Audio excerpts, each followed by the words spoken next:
Good morning, everybody. Hope everybody is doing well on this rainy and cold morning. At least that's what it is here in Boston at Fenway Park. My name is Mark Lev. I'm the president of Fenway Sports Management, and I'm proud to be working in partnership with the Greater New England Minority Supplier Development Council and its leader, Peter Hurst, and Donna Gittens and the entire team. We've had enjoyed a great relationship with the council for many years, but more specifically over the past couple of years, and have done some great things together, most recently hosting several minority-owned businesses at Fenway Park for a Red Sox game to meet with some of our business partners and do some great networking. And we're thrilled to be participating again today in the Forum for Minority Business Development. Hopefully, at some point, we'll be able to get a big crowd at Fenway Park. But in the interim, it's great to be able to do this virtually with all of you. And I hope that you get as much out of this today as we will here at Fenway. So I think with that, Peter, I think I'm handing it off to you, my friend, if I'm not mistaken. No, that's right. Thank you, Mark, for that. Thank you for that introduction, and thank you for being our partner for all of these years. We really appreciate the relationship. And so everyone knows the relationship has led to tangible business opportunities for our minority-owned businesses. So I'd like to kick off our forum this year by talking about the business case for minority business development and economic inclusion, because I think that discussion will change the nature of the conversation, not only for today, but as we tackle this issue going forward. So I'm assuming I can advance this.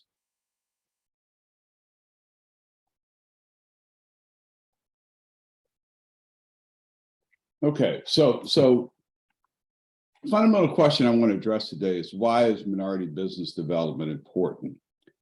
And the answer is very straightforward, because I want to talk about this issue in the context of something that makes it relatable to all of us and will make it available for everyone to understand that it's not just something that's the right thing to do, but it's something that's the smart thing to do.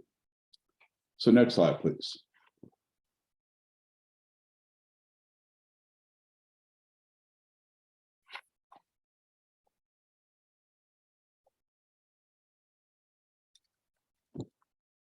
So the reason minority business development is important is that there's a racial wealth gap that exists in this country. And that racial wealth gap is based on real data that demonstrates that the median net worth of a Black family in this country is substantially less than the median net worth of a white family. And similarly, the median net worth of a Hispanic family in this country is substantially less than the median net worth of a white family. And just so you can see the data, if you go to the next slide, please. The median net worth of a Black family is $24,100, which is only 13% of the median net worth of a white family, which is $188,000. And the median net worth of a Hispanic family is $36,100, which is only 19% of that of the median net worth of a white family. And this data comes from the Federal Reserve Board, their 2019 survey of consumer finances. So why is this important? It certainly should shake you up to see this stark difference between the median net worth of a Black family and Hispanic family compared to that of a white family. But it's not really meant to just shake you up. It has some real consequences. So if you go to the next slide, wealth, or the lack thereof, affects a lot of things that are important to us. It affects the quality of the healthcare you receive. It affects where you live. It affects the types of schools your children can attend. Next slide, please.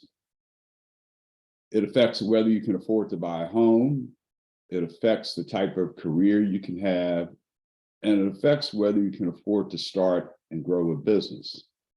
And fundamentally, all of these things I just mentioned have a central theme in common, and that is wealth, or the lack thereof, affects the spending power of you and your family. So that's from a very micro level, the real implications of the racial wealth gap. But the racial wealth gap also has broader implications. Next slide, please. Next slide, please. Wealth, the racial wealth gap, it really, affects the U.S. economy. McKinsey has estimated that over the next several years, the economic impact of the racial wealth gap in the United States will be between $1 trillion and $1.5 trillion, which is about 4 to 6% of projected GDP in 2028. So that's real money. And closer to home, in 2021, the Massachusetts Taxpayer Foundation estimated that the racial wealth gap is going to cost the Commonwealth $25 billion. And so if you proceed to the next slide, you'll see that.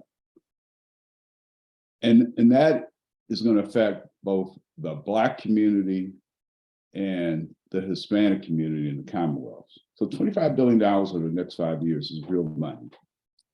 So we don't have to take this line down. I mean, it's clear that the racial wealth gap has a negative impact on families, has a negative impact on individuals, and it has a negative impact on the national economy and on the Commonwealth's economy. But we do something that we think can be an effective lever to reduce the racial wealth gap, and that is minority business development. So the question is, why and how does minority business development do anything about the racial wealth gap? So next slide, please. Minority businesses do several things that make communities stronger. One, they generate economic output. Two, they create and maintain jobs, especially with people of color. Three, they generate tax revenue. And finally, and as importantly, the owners of these minority-owned businesses represent a cadre of servant leaders in the communities in which their businesses operate. And just to give you a sense of the power of minority businesses in this country, this is data from the Minority Business Development Agency, which is the only federal agency that's promoting minority business development. The MBDA put this data out, and this is a snapshot of the country's minority-owned businesses with paid employees. There are over 1 million minority-owned businesses in this country with paid employees.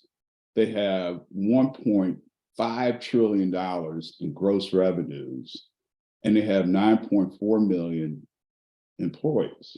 So if you just take a step back and think about the significance of those numbers, that is a lot more power than you probably thought possible. And if you do the math, the average revenues of companies with paid employees is over $1 million. So we're not talking about a minority business community that's all small and struggling and new companies. These numbers suggest that the minority business community in this country with paid employees is an effective contributor to our economy, and it's one thing that we should really keep in mind when we try to reduce this racial wealth gap. Next slide, please.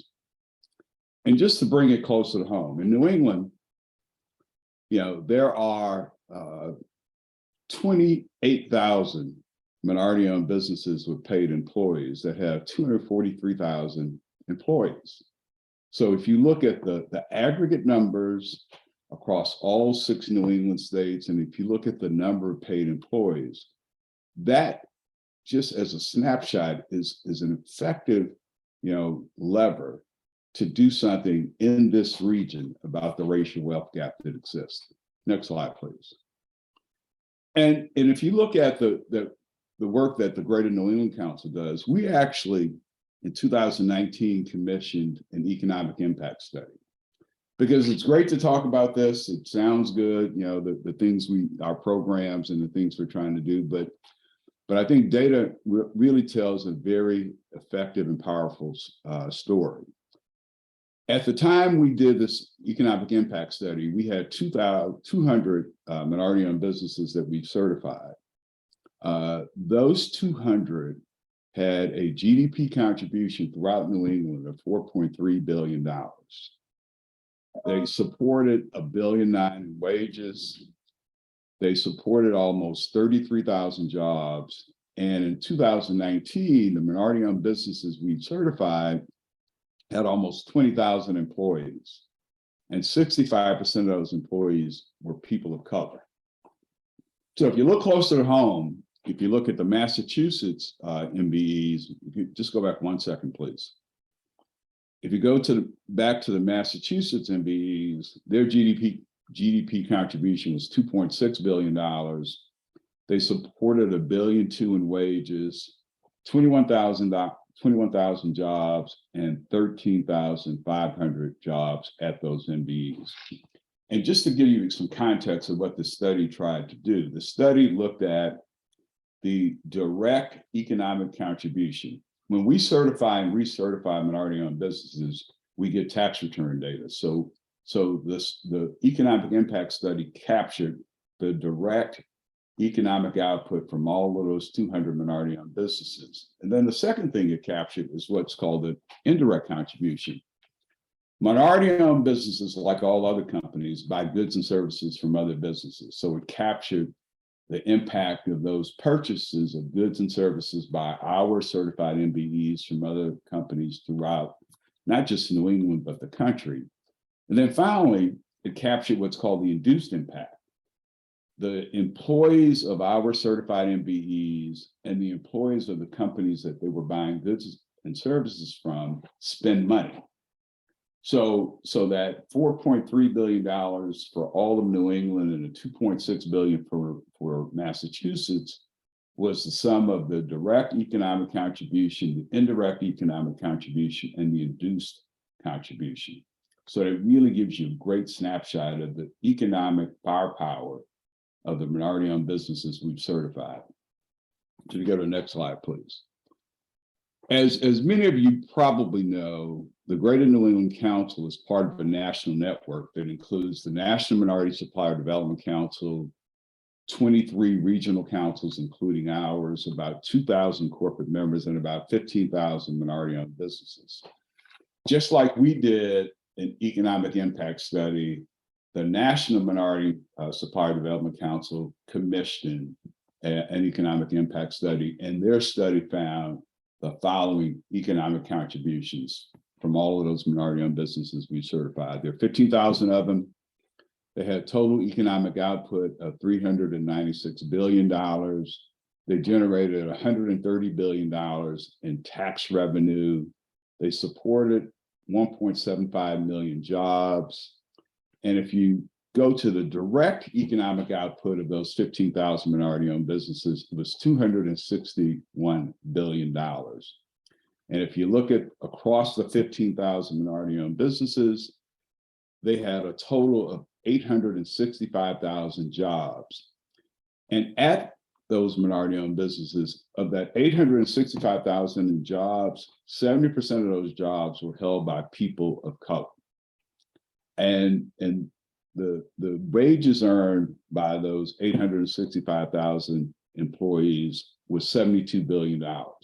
So from a macro level and a micro level, those numbers demonstrate that minority-owned businesses are making a tremendous contribution to the national economy, the regional economies in which those businesses are located, the state economies in which they're located.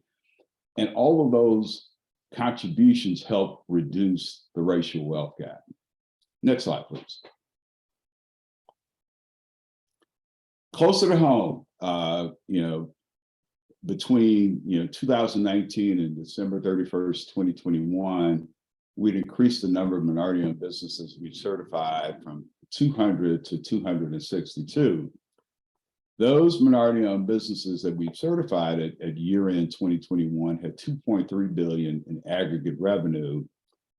They had over 32,000 jobs, and 6% of those jobs were held by people of color. So if you look at the economic impact at year-end 2021, minority-owned businesses that our council had certified, it's pretty substantial. So next slide, please. And this is just a breakdown by state. As you can see, of the 262 minority-owned businesses we've certified, 57% or 150 were headquartered in Massachusetts. Of the 2.3 billion in aggregate revenue, 1.6 billion or 69% of the total aggregate revenue was generated by MBEs located in the Commonwealth. So the Commonwealth is very important to our council, and the Commonwealth is very important to the impact of the work we do. And if you go to the next slide, this gives you a real sense of the contributions that the minority-owned businesses we've certified are making to our region. If you add up the numbers of minority-owned businesses owned by Blacks, Hispanics, and Native Americans, 55% of the minority-owned businesses we've certified are owned by those three ethnic groups. And if you add up the aggregate revenue of the 2.3 billion, 53% of the aggregate revenue that our MBEs in New England have generated are generated by companies owned by Blacks, Hispanics, and Native Americans. So if you go back to that first slide where we talked about the racial wealth gap that exists in this country, then I think this slide is great evidence that our minority-owned businesses are having a direct positive contribution to reducing that racial wealth gap, because they're generating economic output, not just here in New England, but they probably have clients across the country. They're employing people of color. They're buying goods and services from other companies, not just minority-owned companies, and all of those folks are paying taxes. So when you look at the economic contributions of minority-owned businesses in New England, not just those that we've certified, but if you look at the total panoply of minority-owned businesses with paid employees, not just in New England, but in this country, I think this suggests that it's time for leaders in the public sector and the private sector to change the way we think about minority-owned businesses. When you buy a good or service from a minority-owned business, you're not doing them a favor. You're doing yourself a favor, because every CEO, every CFO, every board of directors is always thinking about how can we gather incremental market share. So it's very simple. If people of color have more wealth, they can spend more money. And if they spend more money, they can afford a Red Sox ticket, they can afford a car, they can afford a new washing machine, a new stove, a new refrigerator. They can afford all of the things that additional money allows one to buy. So I'm going to end with that and suggest that let's look at minority business development. And you notice I didn't talk about supply diversity, because minority business development is a lot broader. Let's look at minority business development as something that's not just the right thing to do, which it is, but let's look at it as something that's the smart thing to do, because we cannot continue, as a nation, as a region, and in the Commonwealth of Massachusetts, to continue to absorb the negative impact of this racial wealth gap. So thank you for taking a few minutes to listen to this. We will share this presentation. And I think we have a few minutes for questions. And so if you have any questions, don't use the chat function, but use the Q&A function. And we'll try to take a few minutes before we move on to the next segment to answer those questions.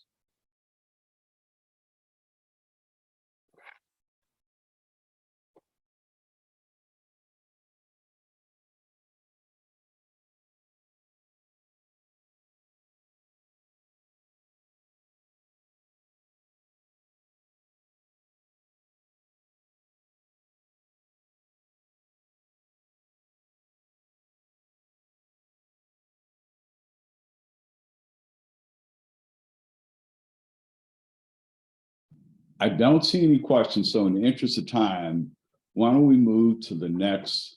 Oh, we have one now. Hold on 1 second. Okay.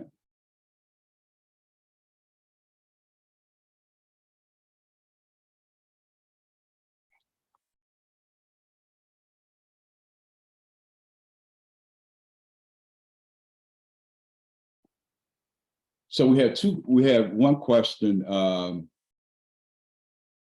If we were to break down total revenue, in what industry are we seeing most of the revenue?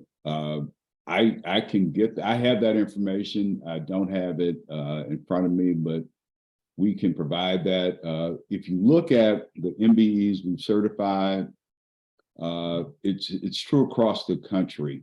Minority-owned businesses sort of are slaves to their regional economies.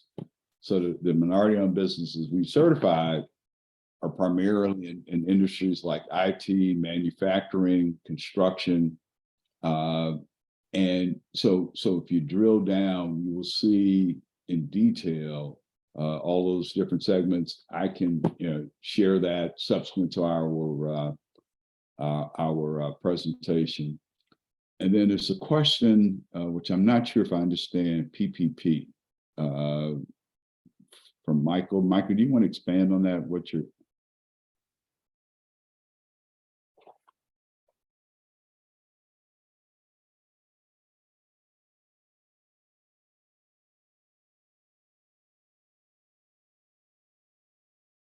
So while I'm waiting for,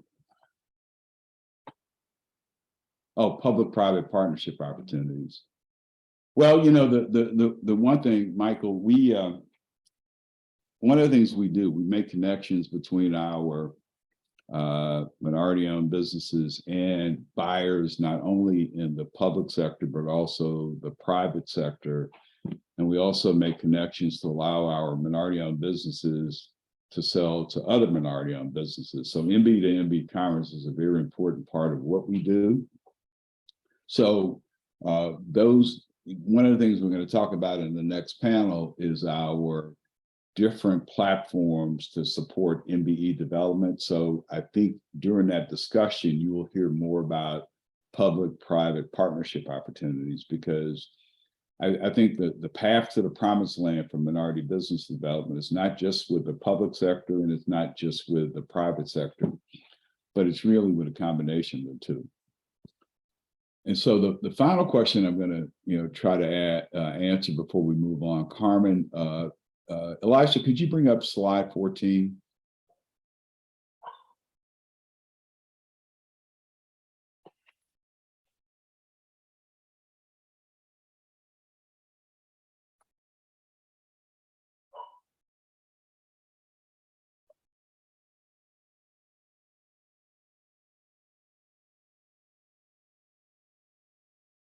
So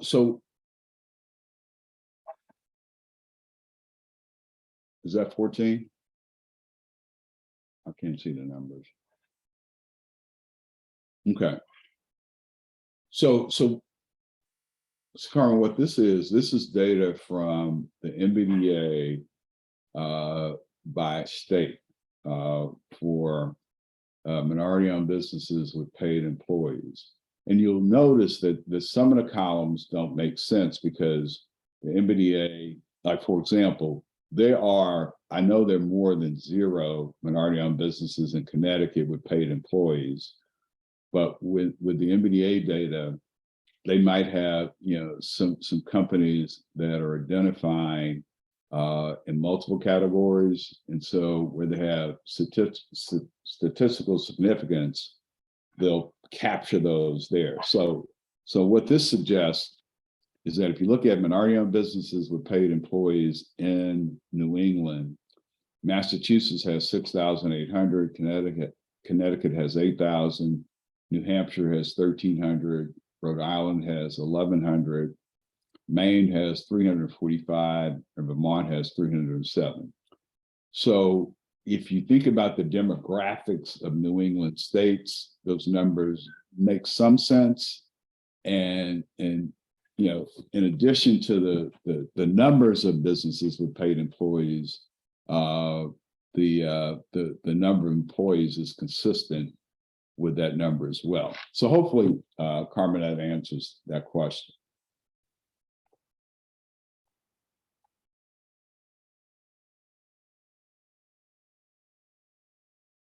So Carl asks, why do MBEs have to certify as an MBE in order to bid on contracts? Because quite frankly, in recent years, you've had a lot of companies that were owned by white men who showed up to take advantage for opportunities that were intended for minority-owned businesses. And so if you don't have any certification mechanism, you have that kind of fraud. And if you have that kind of fraud, then you're not going to see any positive economic contributions from real minority-owned businesses rather than fraudulent minority-owned businesses. So I'd like to move on now. Before we go to our next panel, I just want to share with you a brief 3-minute video that summarizes the work that the Greater New England Council does. And if we haven't answered any questions that you posed, we will circle back to you and try to do so after our program today. So Eliza, can you start the video, please? GNEMSDC wants to change the conversation about and the perception of minority-owned businesses.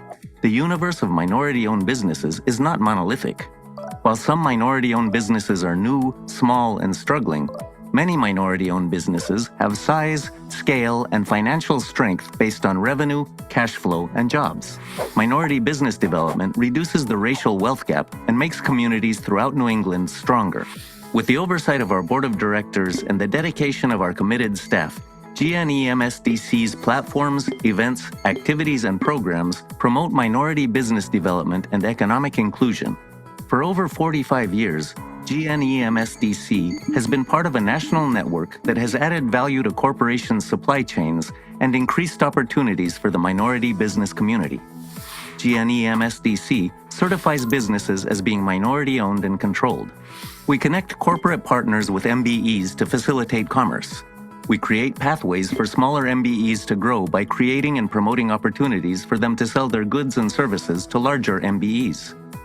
We provide our MBEs with development services that provide access to the levers of growth and success, including intellectual capital, one-on-one business consulting and subject matter training, and financial capital, debt and equity.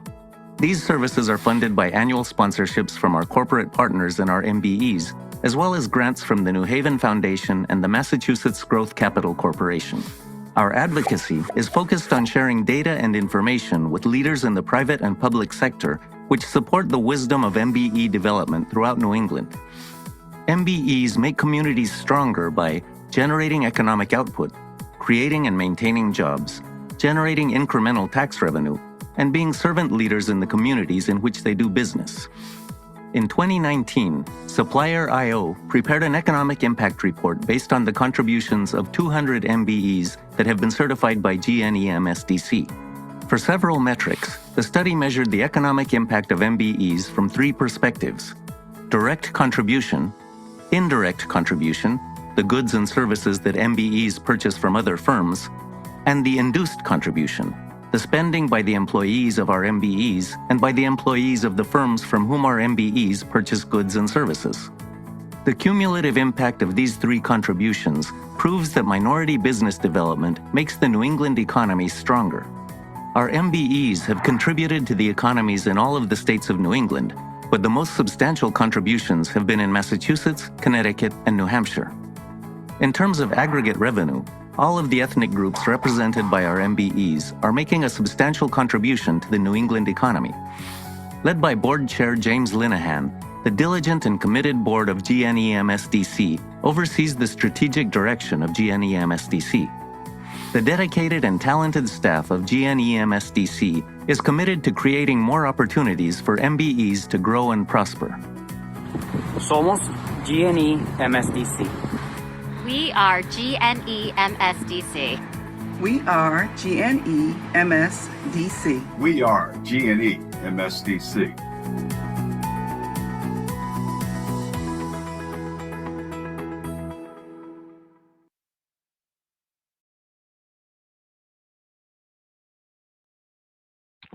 So thank you. So I'd like to transition to our next panel, which is going to focus on one of the four things we do.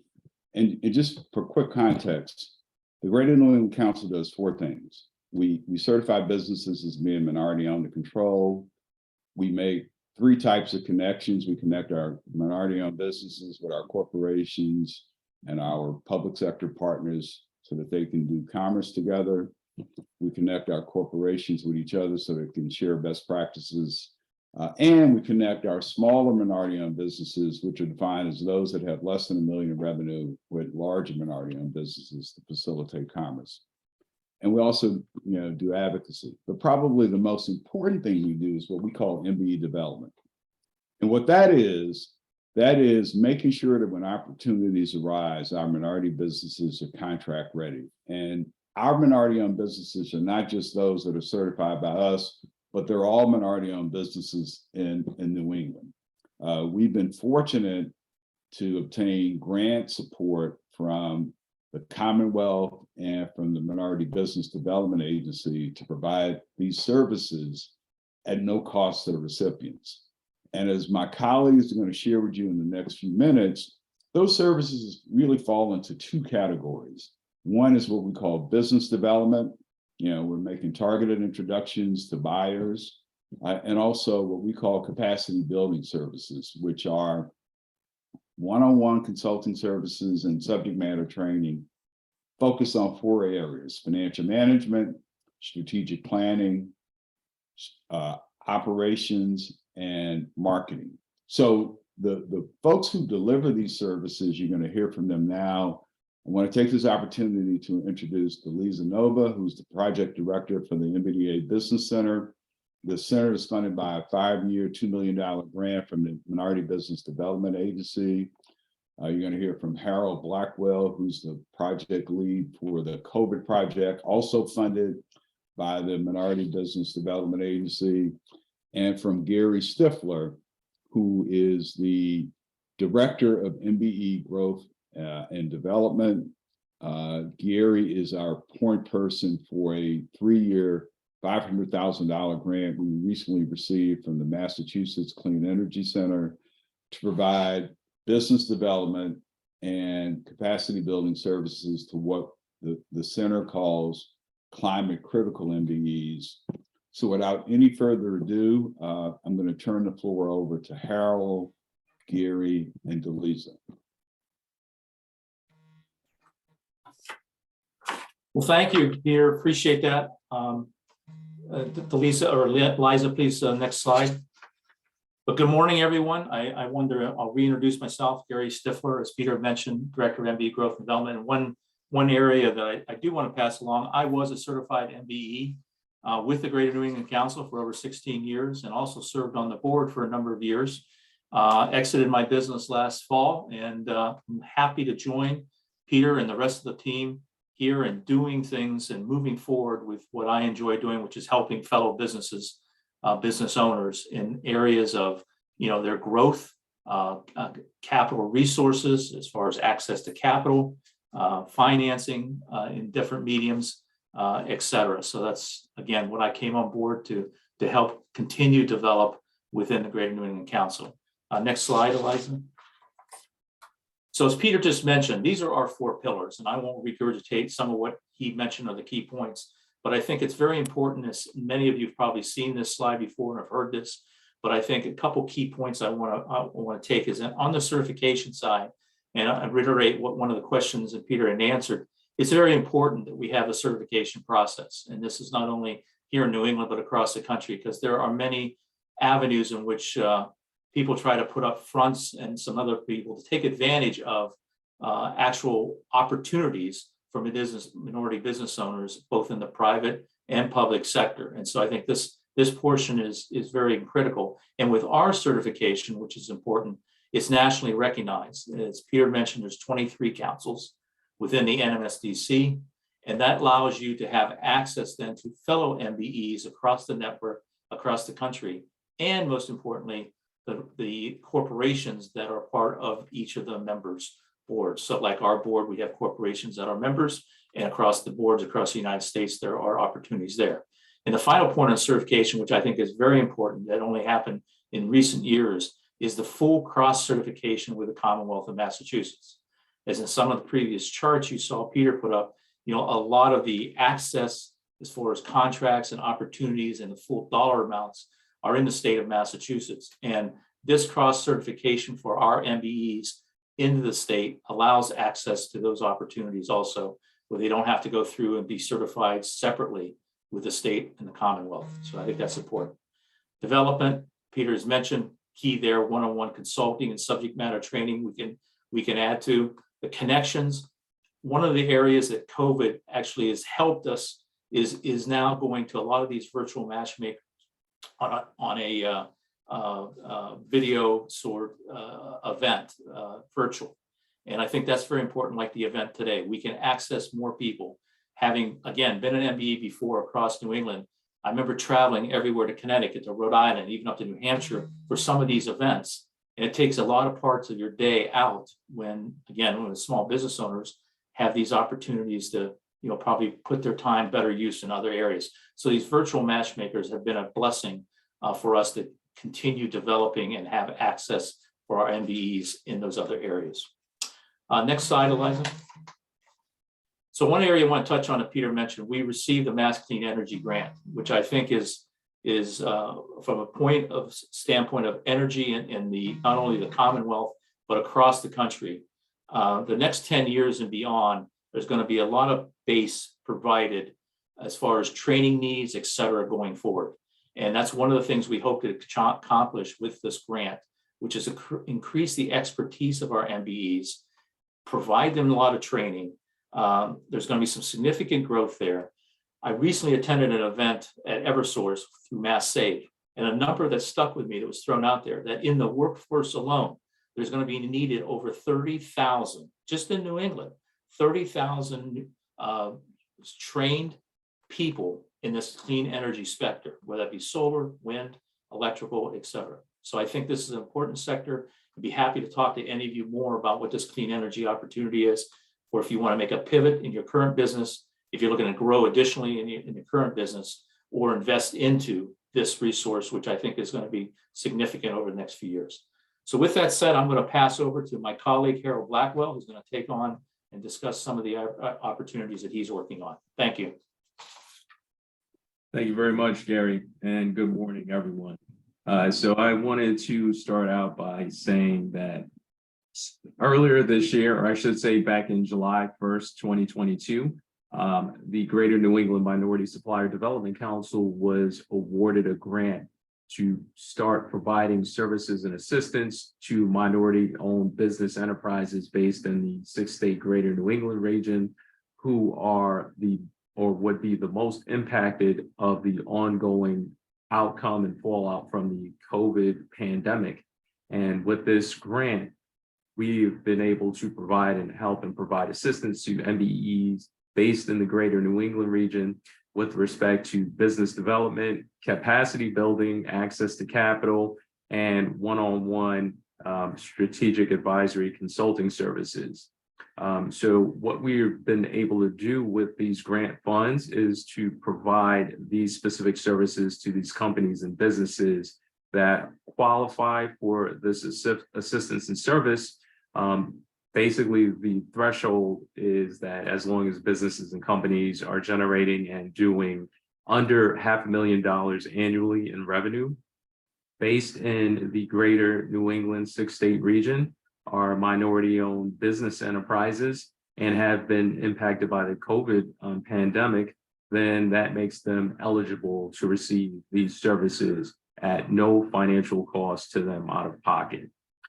So currently and to date, one thing I did also want to make mention is that this project, since it started July 1st, is and will run for a year. So it will culminate and end in June 30th, 2023.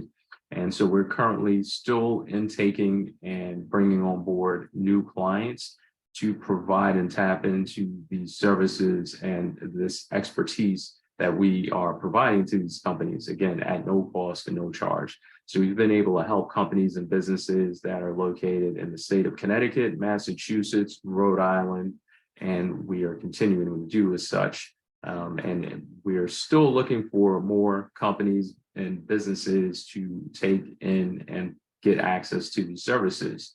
So like I said, June 30th, 2023, that is when the project will end. So currently, again, we have the ability to take on and provide the assistance, and we all also are still taking them on. And so if anyone has any questions or would like more information, then please do, you can email me at my email, and I'll put it in the chat, and also a link to our intake form and website. And now I'd like to pass it over to my colleague, Delisa Nova. Thank you. And that concludes my comments. Good morning, everyone. Thank you so much for being here. And thank you, Harold and Gary. So really quickly, just a little bit introduction to me. Delisa Nova. I live and work in Boston, and I've been a banker for 12 years prior to joining the MBDA and my colleagues here. Very excited to join you and to give you a little bit more color to the things that we have been speaking about. And prior to getting into the next slide, I just wanted to mention that when we're speaking about the MBEs and the businesses that we work with, we are industry agnostic. So we work with MBEs all over the spectrum in terms of what it is that your business is in. Eliza, if you can go to the next slide. So Peter did mention some of this already, and I'm just going to quickly go over it as well. So again, Harold made mention to this. We provide these services at no cost to the MBEs. This is a grant that was provided to us, so we can provide these for free. The center assists in 4 key areas: capital and financial markets. And on my next slide, before we get there, I will give you kind of a couple of examples, some of the clients that we have had worked with and what we did within that framework. So we identify and help identify appropriate capital structures and assist with identifying these things to pursuit of mergers and acquisitions, identification, connection, sources of debt or equity capital, public and private contracts. We identify public and private sector procurement opportunities and targeted connections wherever possible for clients. Export markets, because of our connections to the federal government as well, we have access to a lot of services. So we help include identification of export markets and facilitation of export transactions. We work with many MBEs who may not necessarily know that they're ready to expand and to not only within the borders of the United States, but potentially even outside. Business advisory services, part of what Harold was just speaking about as well. Consulting services provided by experts in financial management, marketing, continuous process improvement, and strategic planning. And if we can't provide these ourselves because of our experiences, we obviously hire these experts outside and we pay them on your behalf. Again, all these services are at no cost to you. Eliza, if you can go to the next slide. So just wanted to quickly highlight. So Trio is one of our clients and they are a real estate investment firm. What we did here was provide them to access to capital where we helped identify banks that ultimately provided about $200 million line in the line of credit and also access to capital. So what they did in equity capital, which they gave them access to over 500 million of purchasing power so they can go and buy real estate using sale leasebacks. W3R and Peralta. So W3R provides data management and analytics technology consulting services. And Peralta is another one of our MBEs, and they do design, websites, marketing, and strategy. So this was an example where W3R was connected to Peralta. They hired him and they did a rebranding contract. Urban Grape and Rare Trucking, this is a very, very new example. Urban Grape is a retail liquor store and one of the most successful and award-winning wine stores in the country. They are minority business owned and women owned, and they're right in the South End. They are doing lots of things, lots of really exciting things for the community. So Urban Grape met Rare Trucking at one of our events, which we host throughout the year. And we put it out there. We are excited to meet everyone in person as well once that keeps on opening. Rare Trucking is both a residential and commercial moving company. They also have storage solutions and they do junk removal. Urban Grape hired Rare Trucking to do some moving for them. And this was an MBE to MBE as well as W3R and Peralta, another MBE to MBE, one bigger, one smaller. And these are the type of things that we help facilitate to make sure that they continue to happen. And that's it for me. We will stick around, and if you guys have any questions, please pop them in the Q&A. I will also put my email address on the chat, so please feel free to reach out to me, and we can always coordinate a one-on-one.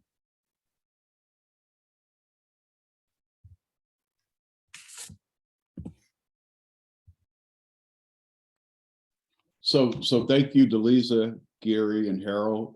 There was one question in the chat about certification. You can start the certification process with the Greater New England Council by just going to our website, www.gnemsdc.org. There's a page where you can find out the criteria and process for certification. You can actually start the process there. If you have any questions as you start that process, our director of MBE certification is Ramona Davis. Her website her email address is on our website, so she will walk you through anything you need to know. But please feel free to contact us because we, as Gary and I both mentioned, one of the things I want to, before I move on. I'm actually a former MBE as well. Delise is a former banker.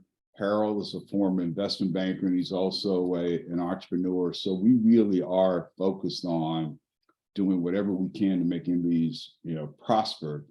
And that's making MBEs prosper, not those who are purporting to be MBEs, but are actually something else. So the certification is very important. You don't have to pay someone to help you complete a certification application. It's a very straightforward process. So if you're interested, contact my colleague, Ramona Davis, and she can help you walk through the process.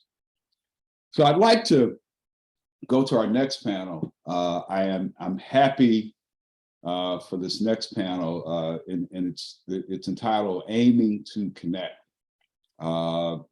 And we have, two people who are, not only great business colleagues of mine, but also, personal friends. One is John Regan, and the other is Anthony Samuels.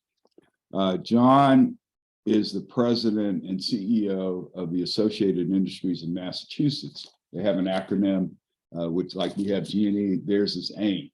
Theirs is a lot easier than ours.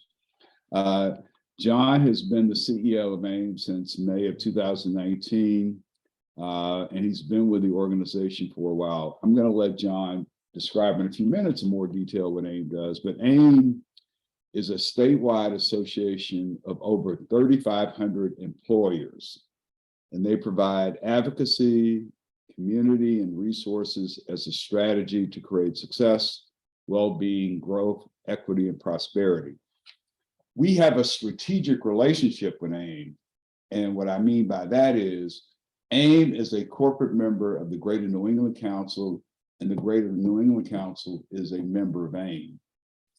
And we have a lot of programming that we pursue and execute together. I'm going to let John talk about that in some detail.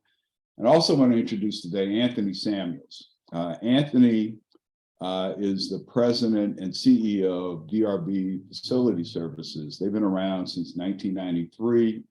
Anthony was probably 5 years old when he started the company. But in all seriousness, DRB employs over 600 people. And John and I are happy to report that Anthony is not only the CEO of a very successful business, but he's also on the board of the Greater New England Council, and he's on the board of AIM. So we're vested in Anthony's success. He not only runs a great business, but he is a very, very active servant leader in the greater Boston community. So we're going to spend some time today talking about an initiative that AIM started maybe a year or so ago, aiming to connect. And that's a very tactical solution to what we are all trying to do, which is minority business development. And then I'm going to take a few minutes with John and Anthony and talk about, a more strategic play, and that is how AIM, how DRB, and how the Greater New England Minority Supply Development Council are trying to make sure that we communicate the message as loudly and as often as we can that minority business development is a very effective lever to reduce the racial wealth gap. So with that introduction, I'd like to start with John. John, could you just tell us a little bit about, what AIM does, some of your programs, tell us about your membership, and the impact that you're having, substantial impact you're having in the Commonwealth. Well, thanks, Peter. It's a joy to be here with you and obviously with Anthony. As you mentioned, he's a member of both of our boards and a true friend. So AIM has been around since 1915, and we've been doing the same thing virtually since we started, which is doing everything we can to protect and improve the state's business climate.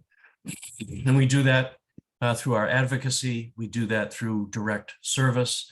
And now we're trying our hand at connecting, in particular, minority businesses with others who are interested in diversifying their supply chains and their supply spends. We did that as a result of all the bad things that happened a couple of summers ago, and we recognized that as an association, we wanted to be more active in connecting our members to each other. And the program is called AIM Business Connect. And Anthony was one of the folks that helped us design the program.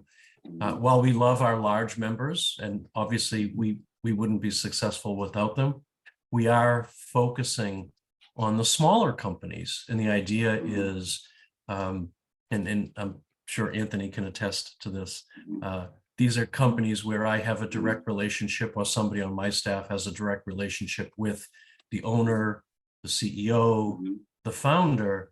And what I'm able to do is, if there's a company interested in doing business with those folks, I can reach out directly and have a conversation with the C-suite, whereas with some of my larger members, that's not possible. So we're really trying to leverage what AIM does best, which is make connections between our members, with the hope that that would lead to increased business opportunities for both parties.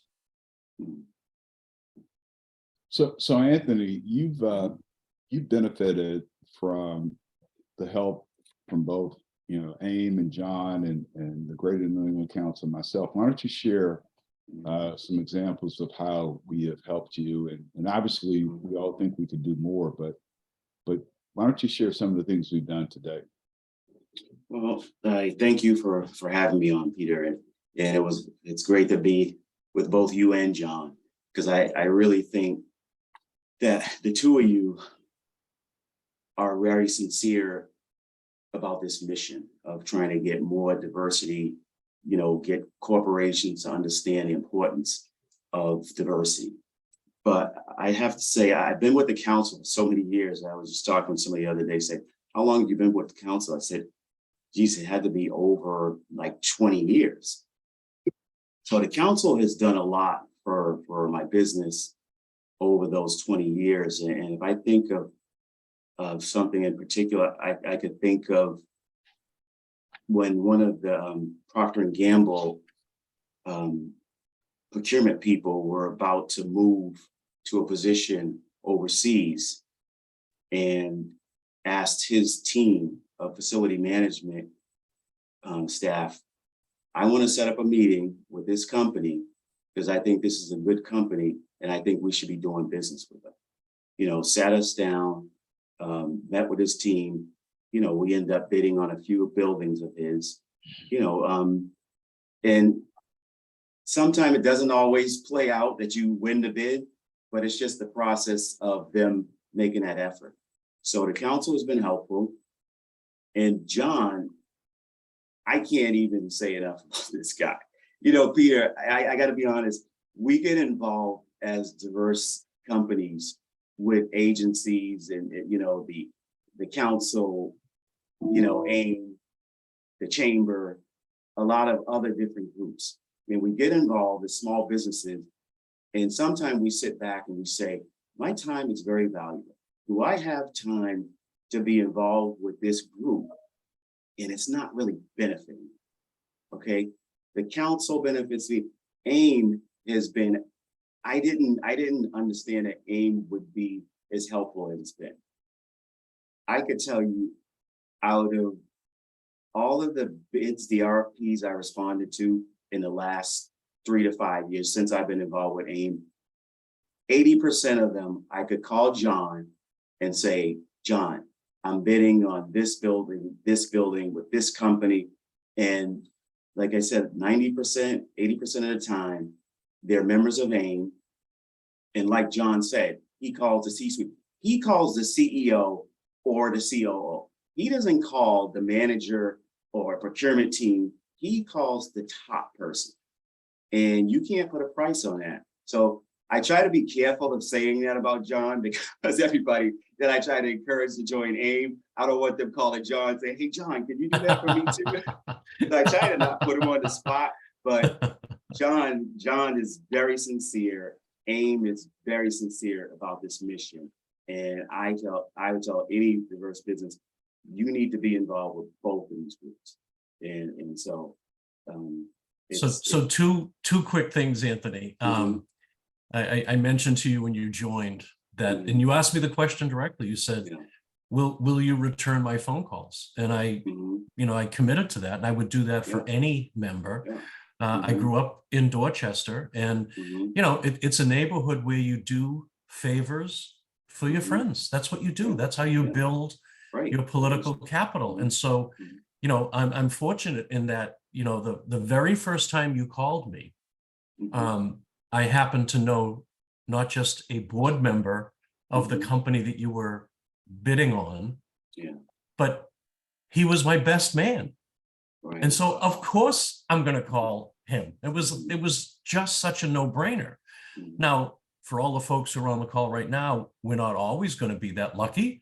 And there have been times, I'm thinking of an institution where you were putting in a bid and I had to confess to you, I didn't know a soul at that place.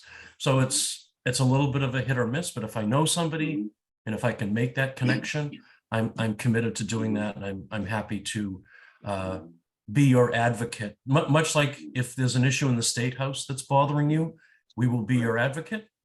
And if there's a bid opportunity where, you know, any company has an interest, I'm very happy to be an advocate for those companies. Appreciate it. Peter, I don't want to get off track. I just to say this one last thing. The last bid I was looking at, major building downtown, one of the most premier buildings. So I'm doing a walkthrough, which I don't usually do the walkthroughs, but at this one, it was so high level, I said, I need to be on this walkthrough. So I'm walking through the building and I look out the window and I'm like, geez, that looks like John walking up the street, right? And so later on, I talked to John, I said, hey, did I see you downtown? He said, yeah, I was heading to a meeting for lunch with the CEO of the company that I'm getting ready to submit an RFP for. So that's the type of guy John is, and he's out there. So can't say enough for both of you guys. At first, Peter, I thought he was stalking me, but I guess it was just a coincidence. I was like, hey, John. So John and I have had a lot of conversations about this. Nonprofits don't always find it easy to play in the same sandbox together. But AIM and the Greater New England Council do have a strategic relationship, as I indicated, and we are working together. John, why don't you talk a little bit about some of the things that we're doing? Because the one thing I really appreciated when AIM started, AIM Connect, you know, we actually had a long conversation about, you know, some of the things that that we do and how, the things that AIM could do to make our efforts more effective. So if you could just take a few minutes, John, and share with everyone how we've been working together and in the same breath, give everyone a little bit more detail about, AIM Connect. Yeah, so one of the things we did when we designed the program, we were directed not to reinvent the wheel and to use strategic partnerships like the one we have with GNE, like the one that we have with the state's Supplier Diversity Office, the relationships that we have with groups like Amplify Latinx and BECMA and other people who are in this space of supporting minority businesses. And what we try to do, what we strive to do is once we get our members signed up to be part of the AIM Business Connect program, we try to figure out with them what types and kinds of services they're in the market for. And we've really tried to explain to them that these don't have to be ginormous contracts. They can be very simple. It could be office supplies. It could be, swag. I don't know if that's the proper term, but you know what I mean. It could be, cleaning services. It could be landscaping services. It doesn't have to be a giant contract. And what we do is once we find out what their needs are, we try to connect them either with the folks that are already part of the program, or we turn to groups like GNE and use your awesome database to pull out a list of companies that could satisfy the desire of our members who are trying to diversify.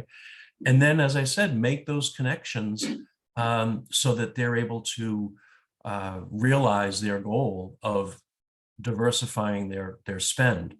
And to be honest, I think, I have folks on my board and consultants who counsel me to be more patient. We've had a fair amount of success. I really want the entire membership to participate in this. And I did see when I came on earlier, somebody asking about certification. So the requirement amongst the minority businesses is that they be certified in order to participate in the program, but they don't have to be AIM members. The people who are purchasing have to be AIM members, but the sellers don't have to be. Now, we'd love them to join, and hopefully over time, like Anthony, they'll see the value in the membership. But at the moment, we're just trying to create additional business opportunities for these companies. And to your point earlier, but the very first speech I gave, major speech that I gave as AIM's CEO, is that, we call ourselves a commonwealth on purpose. And what that means to me is that we all have an interest in each other's success. And that to me that's a guiding principle for me and for the association. And that's the guiding principle behind AIM Business Connect. We want businesses connecting with each other, doing business with each other, prospering together. And I want to do everything I can to make that happen. And GNE has been a wonderful partner. We consulted, Peter, with you very early in the process. And again, to make sure that we were not reinventing the wheel. I don't need a database. You have one. And you make it available to us when the occasion presents itself. And I think that's the right way to go. I don't need to reinvent the infrastructure to make this all work. So John, other business groups have started similar efforts. How is this effort different? And what's working and what are you still trying to tweak to improve? So I think that the key is that we're trying to take advantage of the single biggest asset that AIM possesses, which is our membership. And the opportunity to make personal connections, and Anthony referenced it, the bids that he's put in. If it's an AIM member company, and I know the CEO, or I know a board member, or I know somebody in the senior leadership, I am very willing to make a phone call on his behalf and on behalf of any other member of the association or people in the ABC program. And so I think it's that personal connection, that constituent service aspect of this that's different. And I will admit it can be time consuming, but it's worth it. And if you're going to move the needle on this issue, I think it has to be personal. It can't be just institutional. And the other thing I would mention, and one of my regular collaborators is Glenn Lloyd, who said, this is hard work. It is really hard work because it takes time, it takes effort, and you really have to stay on people who have purchasing habits that may not include diverse companies, and those habits can be hard to break, and you have to be persistent in terms of leaning in and convincing companies that this really is an important thing to do, and it benefits the entire Commonwealth, as I said a moment ago. So for me, it's the personal touch that really makes the difference. And I have a team who work on ABC, and they feel the same way. And sometimes it's 2, 3, 4 calls to make the connection and see the success. And Peter, I know you've had that experience. I think you mentioned once you were working on a project that took you multiple years to accomplish, but that's the effort that you really have to put in to make a difference. And that, to me, is the difference with AIM Business Connect, is that personal touch. So Anthony, you sit in both camps. You've been doing this since '93, so your longevity is a testament of your perseverance to the fact that you are a successful company. You employ 600 people. If you're sitting here giving John and I some advice, how can we do what we're trying to do better? Well, as I was listening to John and you were asking him, I mean, what I think about with the two of you is the commitment that you guys have to this. I mean, there are a lot of people who, like John said, are not trying to reinvent this process. There are a lot of people who say, hey, I'm trying to help build wealth. I'm trying to help diverse companies, but you guys are committed. What I would say to you is, don't get weary, don't get tired, because like John, it's hard. It's hard. I mean, the thing is, you have companies who have been doing things the same way for so many years. So what I would say is the effort you make on sitting that CEO down and explaining, and Peter, sometimes you blow me away because you have the stats on how it's benefiting the corporation. Okay, a lot of times it's a one-sided look. I'm helping diverse businesses. I'm doing some good. I'm helping diverse businesses. But you kind of flip the script and say, this is how it's going to benefit you and your company. And when people hear that, that kind of makes them say, you know what? I can get 2 for 1 here. I can benefit my company, and I could also do good with hiring a diverse company. And, like we were talking the other day, I'm putting $3 million of payroll of money back into the system, which those people are in turn buying from these corporations. And so, hey, it benefits everybody. So my take on this would be to explain to these CEOs how it would benefit them. And I think that would help create more opportunities. So to that point, Anthony and I were talking recently, and I think his payroll is probably $25-26 million a year. That 25-26 million, when you think about it recycling throughout the Boston economy, the Massachusetts economy, makes an impact. And so you're not doing Anthony a favor when you do business with them, you're doing yourself a favor because, you know, Anthony is spending money, his employees are spending money, that benefits everyone. So when we started, I said, one of the things I wanted to do is sort of, you know, not only have this tactical conversation about what AimConnect does, what we do and how we're working together, but I wanted to have also some time for a strategic conversation. My thesis is that people always do what's in their self-interest. They sometimes do what's right. So John and I talk about this a lot. You know, how do you get these large corporations to understand that minority business development is in their self-interest? And John, are you seeing more C-suite types see the light in terms of it is in their self-interest rather than it's just the right thing to do? So it's interesting. I'm looking at the logos of the various sponsors. And when we had our ABC launch in March of this year, one of the speakers was Quincy Miller from Eastern Bank. And he talked a lot about some of the strategies that companies can use to sort of get into this activity, breaking up big contracts, taking a little bit more risk, being willing to pay a little bit more.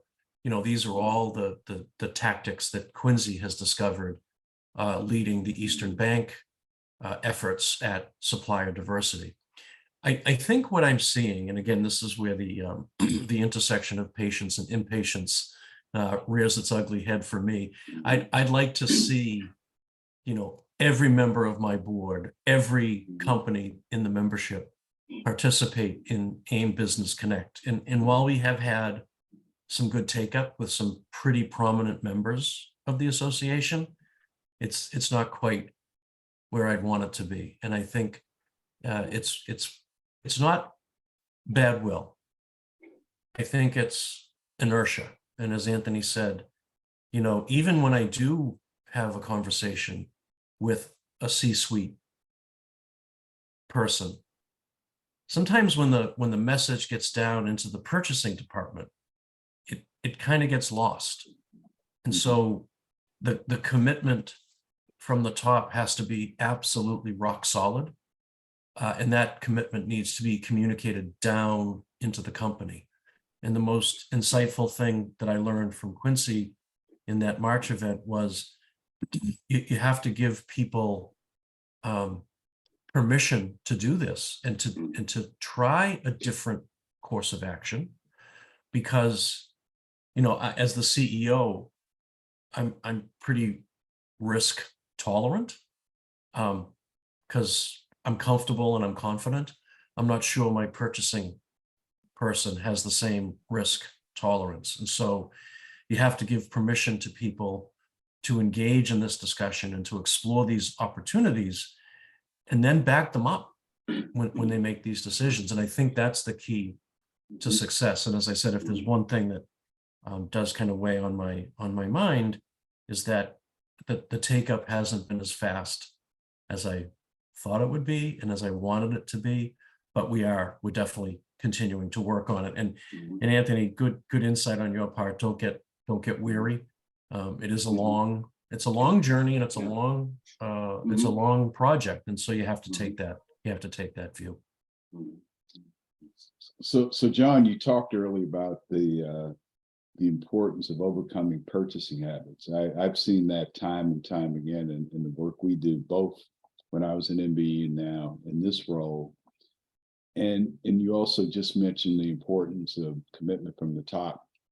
I'm going to share something that really sort of makes that real for me. I sit on the board of a company that's owned by a private equity fund. We had a board meeting last week, and the CEO shared a story that they had gotten a piece of business in the last month. And the reason they got that piece of business, they were competing, with several other firms, is that the client was impressed with this company's commitment to not only diversity, equity, inclusion, but also supplier diversity. And that broke the tie vis-a-vis the competition. So if we have more stories like that are percolating, throughout, Ames membership, through our corporate membership, where folks are saying our employees think this is important, but more importantly, our customers think this is important. We have more stories like that, and that will hasten the change in purchasing behavior, because it's so, and Anthony will tell you this, I'm sure, it's so difficult to break through when there's an incumbent. No matter what the CEO says, the purchasing person has been doing business with that incumbent for years, and it's just inertia. So if we can have more stories that we collect and share from your membership, from my membership, about companies that got a piece of business or were able to attract star talent because of their commitment to diversity, equity, inclusion, and supplier diversity, I think it'll make our work a lot easier. Yeah, we're right now documenting the various successes that we've seen through the ABC program. And the idea is in March, we're going to celebrate the 1-year anniversary of the program by sharing case studies. It'll probably be, 2 success stories and maybe 1 not so successful story, but just to be honest about the challenges, and then celebrate the companies that won the business, as well as the companies that engaged in business because of this program. And hopefully that example, those case studies, will inspire other people to participate. So to your point, it's showing that it's a good thing to do, not just from a societal perspective, but also from a business perspective. It's prudent, and you're allowing companies like Anthony's to be successful and plow that $27 million back into the Massachusetts economy, which benefits everybody. So Anthony, I'm sure, one excuse you hear a lot from potential clients is that if they do business with a minority-owned company, it's going to cost them more money. You and I know that's not true, but I'm going to give you an opportunity to state that for the record. Well, it's funny, my CFO hates when he hears that because he knows that we're competitive. And what we say is, we may not be the cheapest, but we're the best value. We're going to be the best value. All right. And the thing is, cheapest isn't always the best. And so, but we're competitive. We compete. The last bid I did submitted recently in that walkthrough, I was saying, and I said, John, every company that I was up against was over 100 to 200 million. 2 or 3 of them publicly traded companies. So I'm not bidding against these smaller companies, and we're competitive. And the thing is, for example, Northeastern University, we do like 30% of the campus. They have a private consultant who put that RFP out. He does quality control checks of the buildings. This guy said, your presentation far outweighed the larger companies, the ABM, C&W, and the quality of your work. I do the check. He said, I do quality walkthroughs at each of the buildings that you do in the 70% that the larger company, publicly traded company does. He said, your stats are so much higher. The quality you're giving is so much higher. So we're competitive, and we're also giving the quality. We're outdoing our competitors on quality. So it's not going to cost you more money, and you also going to get just as good or better service. So I think people need to get that. I think that's an excuse. I think it's an excuse not to open that opportunity up. And so, yeah, that's definitely not true.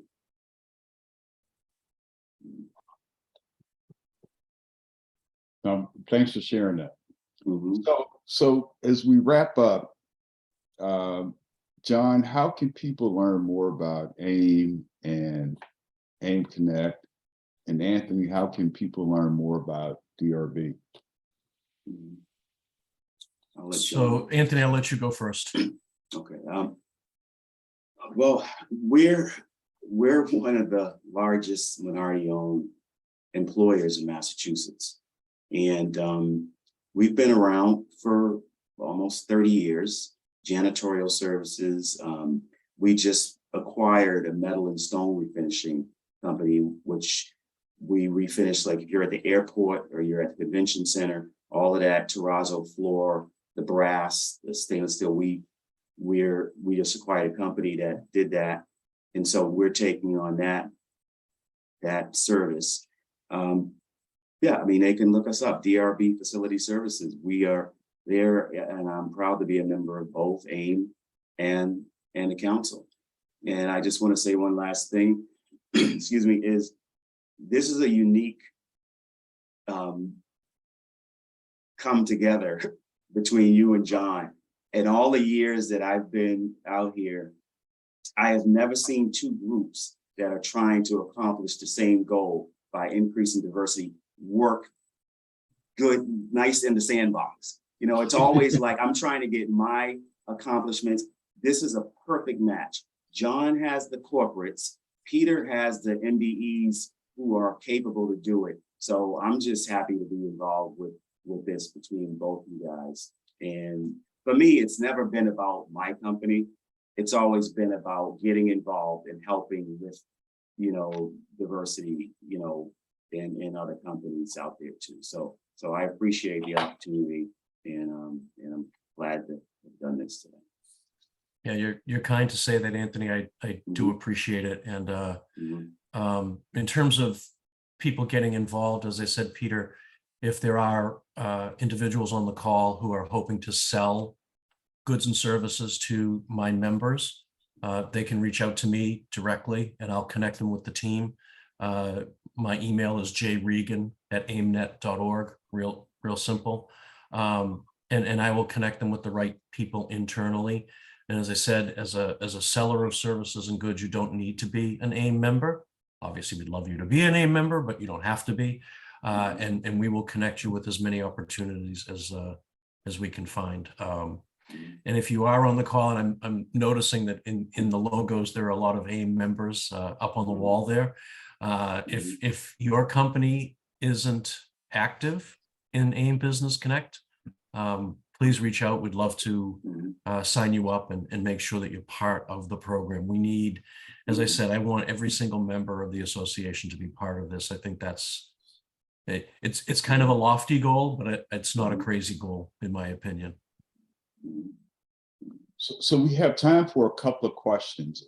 If anyone has any questions, please use the Q&A function rather than the chat, and we'll see what we can get before we yield the floor. All right, we have one in. Hold on a second.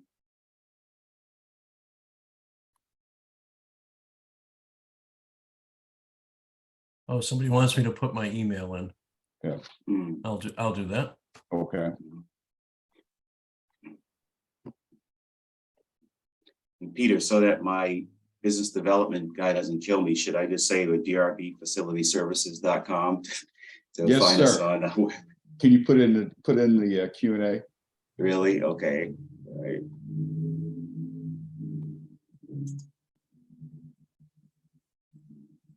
So I did type the answer. I didn't see that it went. No, hopefully you guys can see it. If not, Oh yeah, there it is. I got it. You got it? Okay. Yep, good. Yep.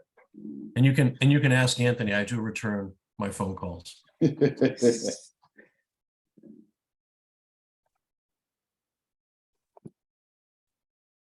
So as soon as Anthony gets his in, while he's doing that, let me just thank you, John, you, Anthony, for John, for the work you're doing and the partnership we have with our two organizations, and for your friendship.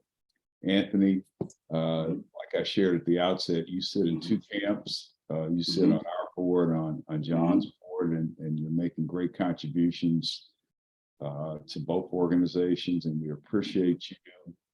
And more importantly, we appreciate your example. And most importantly, we appreciate the economic impact of the 600 jobs provide. that really makes the Boston community a better place and makes the Commonwealth a better place. So thank you for all you're doing. And John, Thank you. thank you for all you're doing. I think this is an example that we can show others that we can play together in the sandbox and everyone's stronger. Mhm. So Absolutely. So thank you, gentlemen. And we will share more information about AIM Connect and we'll share more information about DRB because John and I want to make sure that we help Anthony double in size in the next couple of years. Hey, thank you. So Thanks so for having thank me. you. All right. Appreciate it. All right. Thank you, Peter. See you, Anthony. All right, thanks, John.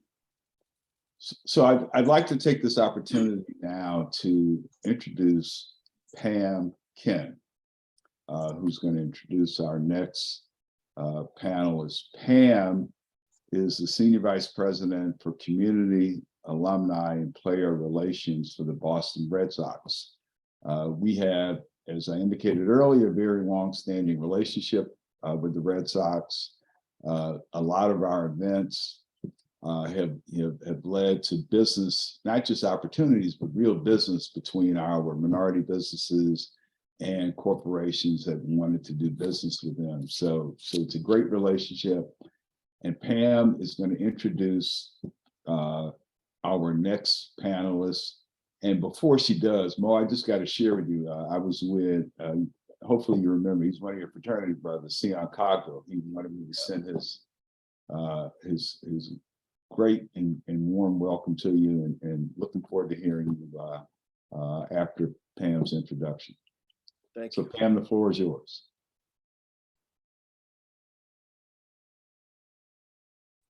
Great. Thank you so much, Peter. And thank you everybody for having me on here this morning. It is my absolute pleasure to introduce the next two people to you. First, please allow me to introduce Donna Gittens. Donna is the founder and CEO of More Advertising, a cause media company, which she founded in 1997 after over 20 years with WCVB Channel 5 Boston. Beyond that, Donna has been a consultant with the Boston Red Sox for over 20 years and is a dear friend of mine and has helped us, as Peter alluded to, the relationship that we have with GNE MSDC. She has really helped us form that relationship and expand it. So it is my pleasure to introduce Donna. And also an absolute thrill for me to introduce Mo, the hit dog, Vaughn. And I actually believe, Mo, that nickname came from one of your Seton Hall fraternity brothers. But so Mo is a native of Connecticut. He went to high school in Pawling, New York, and then went on to Seton Hall. The Red Sox drafted Mo as a first baseman with the first round pick in the 1989 draft. He made his major league debut with Boston in 1991 and went on to great success, winning the American League MVP in 1995. Then after several years, moved on to the Anaheim Angels and then the New York Mets, where he played his last game in 2003. But what might be even more impressive than Mo's baseball career is his post-career business endeavors. Donna can get into that a lot more, but Mo has been a leader in business on a lot of different fronts. And that's part of why he's here today with us, to sort of share his knowledge and help us all understand the baseball Mo and the post-career Mo. So it is my absolute pleasure to introduce the both of you. Thanks, Hi, Pam. Donna. We appreciate it. How are you? I'm good. How are you, Mo? Good, good. I can't complain. Things are well. Well, good. We're going to get into some of that. Let's thank Pam for her kind introduction, and just remind people again, at the end of the conversation, there'll be time for you to put questions in the Q&A box, and we'll try to get to those. I have to tell you, I am thrilled to meet you in sort of in person in this little box, Mo.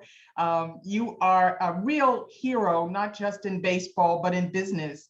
And I do remember as a young girl watching you play. So it's really quite exciting for me personally.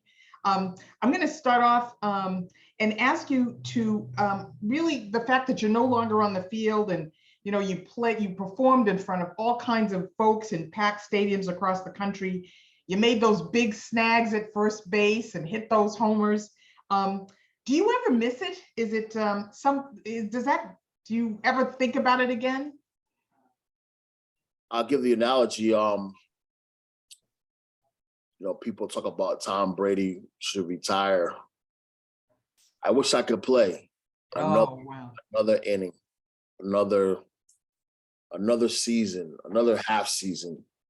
And I would tell anybody that's playing the games that we're lucky enough to be able to play and actually get paid to play as long as you can, because there really is no other match to that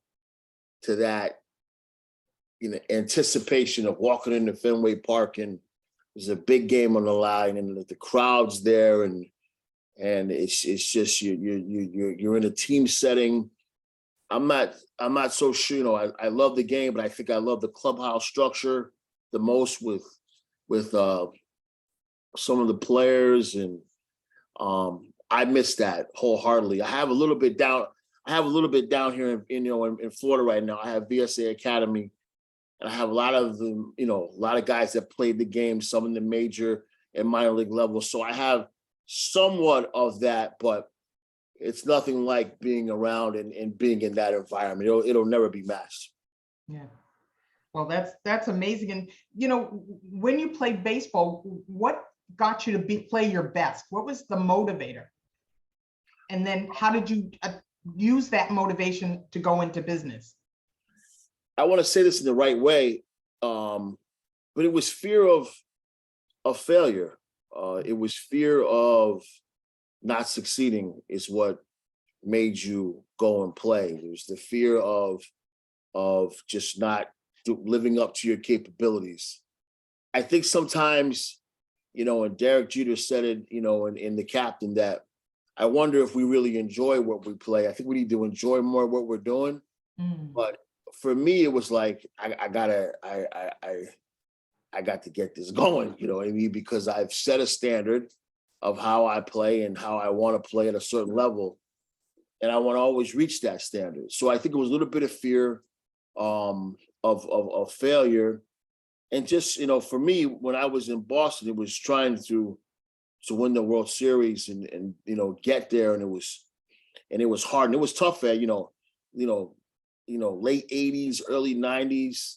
It started really building up the front of us not winning. The media was very, very tough. The fans were getting very, very tough. It was a tough time. So on that note, when we won the World Series, and I'm, where am I? I was in Florida at the time. My firstborn, my daughter, was being born. When that game third, that out that was caught for us to win the game, I felt like demons coming out, off my shoulders and out of my brain, and all the thoughts and all the rivalry and all the losses. It was just a great time for all of us Red Sox that had spent any amount of time in the organization. So winning 2004 was tremendous. Yeah, that's fantastic. Yeah, I actually was lucky enough to join the front office out in St. Louis for that game. It was otherworldly, to say the least. Yeah, it was unbelievable. Something I'd never imagined I'd be seeing and being part of, but it was great. So, what were you talk about the challenges and the fear of losing and whatever, so that kept you going. But what were the challenges from the switch from baseball to business? Did you have that same amount of fear? Absolutely. I mean, I actually walked away from the game. When you're hurt and it's time. And I walked away from the game with no fanfare, no retirement ceremony, nothing. I knew it was time for me to move on. I had to, and I didn't want to be in baseball. Probably a little bit angry at my situation. I only played 12 full seasons. All of my friends, Frank Thomas, Jeff Bagwell, all these guys are playing 16, 18 years. I only got to play 12 full seasons. So that was very disappointing to me. But I needed to get the baseball out of my brain to be able to move on to the next life and get going down the path of learning how to live, not being moved on. And I didn't really know how people were gonna accept me or take me. What am I known for now? What do I do? Where's my safety net? What all these things that I was were absolutely gone. So it took me 3 to 5 years to remake my mentality where I was actually comfortable with what I was, who I was, and where I was going. When athletes tell you, and when people tell you, hey, it's been it's a very tough and trying time to leave the field, they mean it. And it's not easy. I'm sure there was some depression. I'm sure there was some anxiety. I'm sure there were a whole host of things that I was going through. But I was luckily, with good people around you, my family, good partners, things I was doing, I was able to come out the other side all right. That's fascinating because you kind of describe what happens to entrepreneurs. It's like, oh my goodness, I'm working without a net. So what skills did you have that you knew you could call on to take from baseball that you could apply to becoming a businessman and an entrepreneur? I see a lot why, Fortune 500 companies really like athletes. It's just we have a sense of we're going to get the job done. I knew that if I took the attitude that how I played and how I worked at it and my competitive spirit, I knew if I would just get myself with the right people and make the right choices due to my drive internally as an athlete, as a man, now, as a player, as a son at the time, as a father now, I could do some good things. And I use that determination, that inner strength in the business world. Fantastic. Well, you have a number, and Pam alluded to it, you have a number of enterprises. You're in real estate, you have a clothing line, you have a sports training program. So I want to talk a little bit about that. But before that, what helped you figure out what your business philosophy was going to be? You have a lot of different things going on. So what was the stream or the thread across those three businesses to form your business philosophy? The philosophy is neat. You look up, and philosophy is trying to do the right thing and then getting into things that are needed. I got into the arm of the affordable housing business because it was a needed thing across the United States of America, more affordable housing, creating great living conditions for people of need. I got into the clothing business, big and tall. I'm a big guy. We needed some fashion. So I took that route in terms of, not what you like, but what is needed. And how does that fit into your everyday mantra? How does that wake you up and get you ready to start your day in the morning? Those are the things. And then VSA Academy, I started because, and this is just a real story. My son, at 5 years old, was playing t-ball. We got awarded to go to the state championship. We're down here in Florida. They gave us 31 days to practice, and we only were able to practice 30 days because of the rain. And I said, that will never happen to me again. And then that's how the academy, VSA Academy got started, was just to do the rain outs. And now, we're servicing over, 300 kids, teaching, coaching, just trying to make people better, young men and women. We do softball, we do so many things, but it's all about the experience of an athlete. And listen, we all know that we all can't be that top 1% to be professional athletes, to be in the major leagues of the NFL, but there's still a lot of life lessons we can teach going forward by using the game. Well, with your business philosophy, it really does speak to one of the famous marketing lines, which is cherchez le créneau, find a need and fill it. And that's exactly what you've done with your three businesses. I think I'm most impressed by, there's such different businesses, that you are co-managing, you're the managing director of your Omni New York LLC. You have, what was the impetus though to get into affordable housing? I mean, did you always have an interest in real estate? I always do, even at my times when I was playing ball, that this would come to an end at a certain point.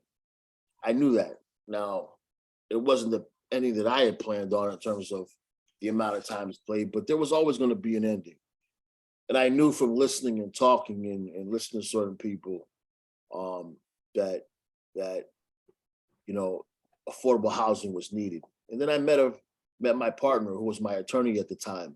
And I was doing all these other weird businesses. You know, things that were not productive. And he always talked to me about, owning brick and owning mortar, you gotta touch what you own. And we started a partnership together in 2004. And 18 years later, we own and operated over 17,000 units of affordable housing across the country, servicing people in the people business. I think that was the greatest thing I ever did in my life, was get into affordable housing. Why?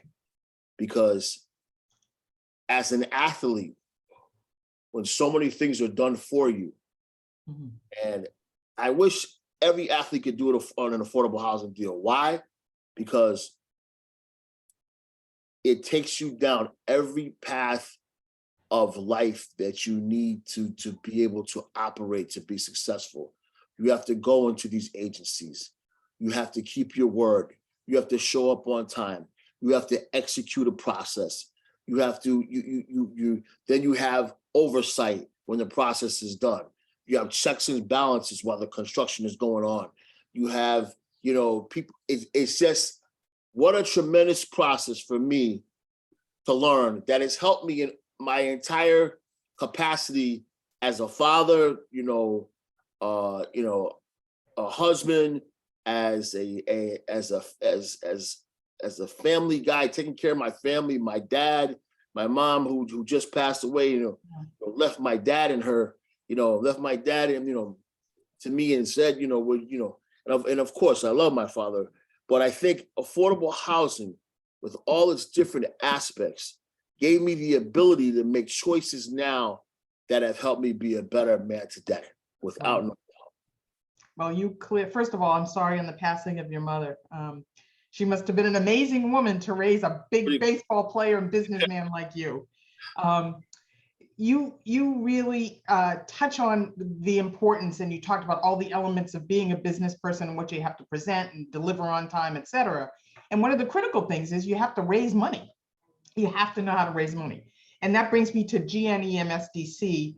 Through their Minority Business Development Center, they help companies grow in size and scale, help people compete for contracts and identify strategic partners. What was your process in being able to go out and get capital, to raise capital for your companies? Well, I think it started in a different way for us because, we were using HUD and LIHTC credits to do our affordable housing business. They actually gave us 2/3 of our project. So the mantra on my side is more of, you have to execute. You have to produce. You have to show up. You have to take a construction build out, complete it in a certain amount of time, and then this thing is checked, every quarter until the process is done. And then what you build is credibility. And then once the agencies of New York City, and I have projects all the way up in Lowell, Mass. Also, once they see execution, then they give you more, and they continue, then trust, and then now you have these things that are coming towards you because of your execution process. Then in turn, we were able to take our model and bring in a strategic partner that was bigger than us. And that also came through execution. But yes, you're going to have to raise money, but people are going to want to see a track record if you have one to get things done and to sign off on getting this money. It's like it's a double-edged sword. You need money, you don't have it, but you're trying to create a track record, but you need the money to create a track record. Right. So then in turn, I was listening to some of the conversations earlier with Mr. Hurst and some other people.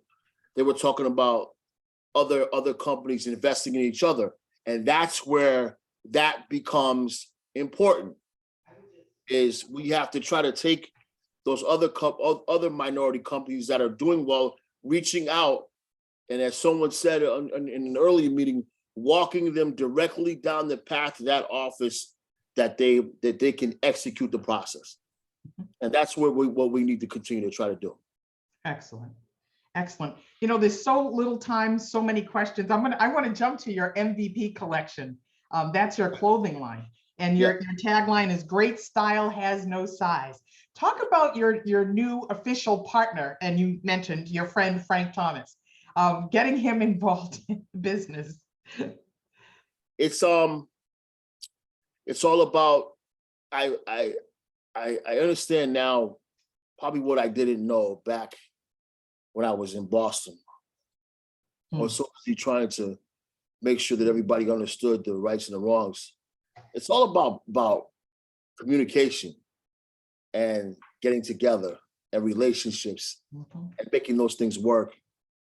Frank has always been a friend of mine, and he's always supported me, and I will always support him. And when it was an opportunity for him to come aboard and help us with MVP, I took it. I'm proud of everything that he has done. He's a Hall of Famer, a great player. But I thought with my partner, it would be strategically. I don't really know if I'm that smart. I think I know more about putting the right people in the right places to make things happen, and letting that certain, that bush grow, let that tree grow. And you do that enough times, you got a forest. You know what I mean? You got something big. So I think my biggest attribute is understanding that what I know and what I don't know, and trying to get all these people together to make the operation work. Excellent. And let me just put in a plug for your clothing line. The website is mvpcollections.com. So folks who are watching, and your friends, if you know anyone who needs clothing like that, by all means, go to that website, order some clothes to support Mo. We're coming up to time, and I want to leave some time for questions. But I had a question about, not every person or entrepreneur has your brand and your presence. So what advice do you have for people who are just starting out or at the middle of their entrepreneurial or business journey? How do they build their presence in a particular business sector? I think what has to happen is, listen, I was very lucky to be able to walk into Michael Bloomberg's office when I retired, him coming from Massachusetts, and he set me on the path of my first 289 units of affordable housing in the Bronx. Wow. That doesn't happen to everybody.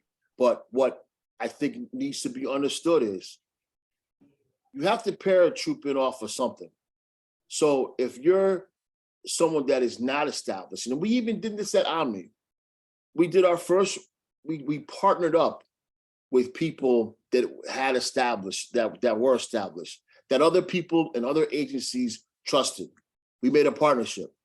We got in the door through that partnership. And then we slowly but surely branched out after we understood the lay of the land. And we developed our relationships. We slowly but surely started to branch out on our own. But everybody's going to need some type of opportunity to go in with something. If you're selfish in this area, you don't have a chance. You have to be able to know someone, partner up with them, gain some credibility, and then slowly but surely branch out. Okay. All right. I have, it looks like we do have a question here. Let's see. To Mo, Burn Prince says he's offering his condolences to your family, and he just wanted to say he's been a big fan of yours growing up in Boston, and he wanted to say thank you. Thank you very much. It's been over a year, but anybody that's lost their mother, you know, it's a void that can never be replaced. I don't care what you do. It's just that, you know, I wish I had one more word I could say to her. Thank you. Anybody else have a question? Because I do have one that I can ask while we're waiting for more questions. I wanted you to talk about, you're never far from baseball, Mo. I'm assuming you're down in Florida, is that right? I'm in Boca Raton, yes. Yeah. And you do have your Bond Sports Academy. You decided you weren't going to get too far away from baseball, and you alluded to the number of young people that you're supporting.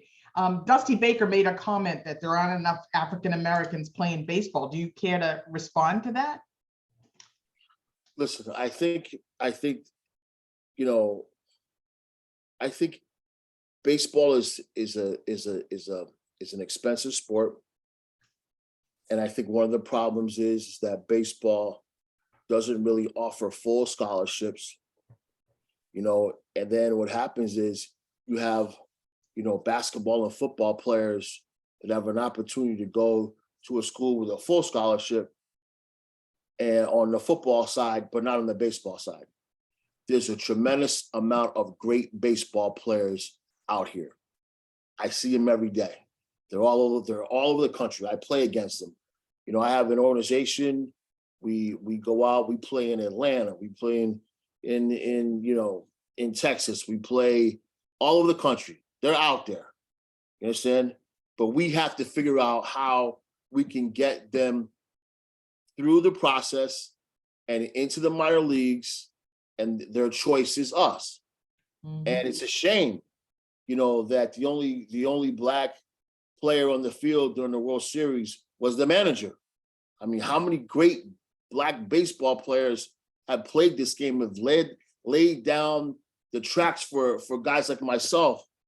But we have to do a better job as a whole to get these baseball players playing the game and get them the same opportunities as everybody else, because we can compete with everybody else. Okay. All right. Well, do you have any final words, Mo? We have like 2 minutes left. Do you have any final words you want to share with this audience of business people to get them motivated to keep going? Just, I think what I've understood is that guys like me are a lot luckier than most, because I have a name and I was able to walk into an office and they took my phone call and they opened their office. But realize if we're trying to break barriers, we have to break the barriers together. We need help from everybody. We need to go out, as I said, get involved with people that already have the credibility. Work with them. Don't be selfish in the process. We need to stay open-minded and to get in the door. And then once we get in the door, we must establish credibility. Once that credibility comes, then we're able to move in and move through the process as well as anybody else. Okay, we got 2 questions in really quickly, so I'm going to mush them together. And the one question is, you know, what do you look for in businesses when you're seeking partnerships, especially for up and coming businesses? Basically, how do you do business with Mo?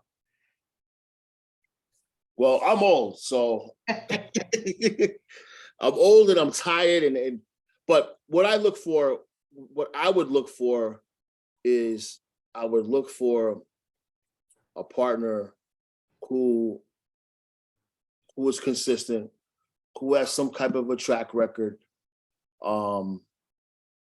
that I can work with.